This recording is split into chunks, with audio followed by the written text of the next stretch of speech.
ঘরে যাবে বলকে নিয়ে যাবে হে হে হে হে একে দুই একে দুই। দুটো গল্প নিয়ে এই ছবিটি, দুরকম চরিত্রের এই ছবিটির মধ্যে একটা কোথাও সংযোগস্থল আছে, সেটি হচ্ছে যে প্রবলেম। আমার চরিত্রটার নাম ববি চক্রবর্তী এবং ববি চক্রবর্তী খুব সাধারণ মানুষের, সাধারণ যে সমস্ত মানুষ দেখা যায় তাদের মধ্যেই একজন মানুষ। আমার যে ক্যারেক্টারটা সেটা হচ্ছে এই সময়ের বাবা, মানে বাবারাও তো সময় ভিত্তিক পাল্টায়, মানে একটা সময়ের বাবা অন্য সময় নাও খেতে পারে। তো আমি হচ্ছে এই সময়ের একজন বাবা যে কিছুটা পুরনো সময়কেও দেখে এসছে, আবার নতুন সময়টাকেও সে অস্বীকার করে না। আমার চরিত্রটা একজন ডাক্তার, যে ডাক্তার যে মায়েরা এই ধরনের মাতৃত্ব নিতে চান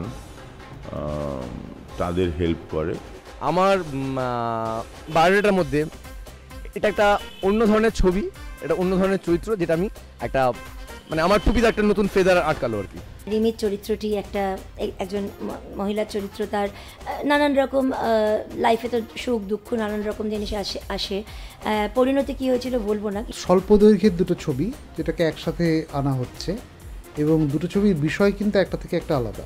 সেকেন্ড ছবিটা বা ফার্স্ট ছবিটা আমি এরমভাবে ক্ল্যারিফাই কিছু করব না। আমার চরিত্র হিসেবে আমি বলবো যে চরিত্রটি আমি আমার ছবিতে করেছি, তাতে পুরোটাই আপনাদেরকে হেসে যেতে হবে। রিমিকে খুব আমি যেটা দেখিয়েছি, রিমিকে যেমন সবসময় একটা ব্ল্যাক অ্যান্ড হোয়াইটের ব্যাপারটা যেটা তার ছিল, সে আধিপত্যটা আমি বেশি রেখেছি, এবং ও একটা কর্পোরেট ওমেনে যা হয় ঠিক তাই রেখেছি, এবং একটা ডিগনিফাইড লুক দিয়েছি। তো ফলে আমার মনে হয় যে আপনারা দেখুন, একটা নতুন ধরনের স্বাদ পাবেন, যেটা তার মধ্যে একটু পুরনো দিনের ফ্লেভারও আছে, আবার একদম এই সময়ের আধুনিকতার মিশেলও আছে। এবং আপনারা যত বেশি করে এই ধরনের ছবিকে মানে প্রশ্রয় দেবেন, তত আমাদের বাংলা ছবির মঙ্গল। গাছের পেছন দৌড়ে দৌড়ে গান ফান নেই, প্রচুর ঢিসুম নেই, এইগুলো নেই, but it's a complete movie. Please দেখবেন। নবাগতা একজন অভিনেত্রী কাজ করেছেন, দীপা মিত্র বলে, খুবই ভালো কাজ করেছেন।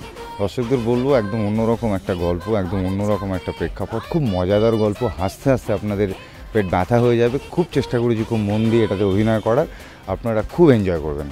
আমাদের খুব আশা, ভালো কাজ হয়েছে, ভালো কাজ করেছে।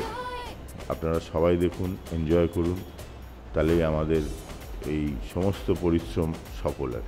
শুধু একটাই কথা, আসুন দেখুন, আর কোথাও কোনো ভুল ত্রুটি থাকলে বলুন, আরও শিখব, আরও ভালো করে ছবি করব। প্রত্যেকটি মানুষেরই ছবির খিদে আলাদা রকম, কিন্তু গল্প বা বিষয়বস্তু বা আমরা প্রত্যেকে নিজেদের জীবনের নায়িকা। যখন নিজেদেরকেই পর্দায় দেখি, তখন মনে হয় যে ঠিকই তো বলছে, বিশ্বাস করে আপনাদেরকে দিয়েছি, দেখুন আপনারা বিশ্বাস করে গ্রহণ করলেন কিনা।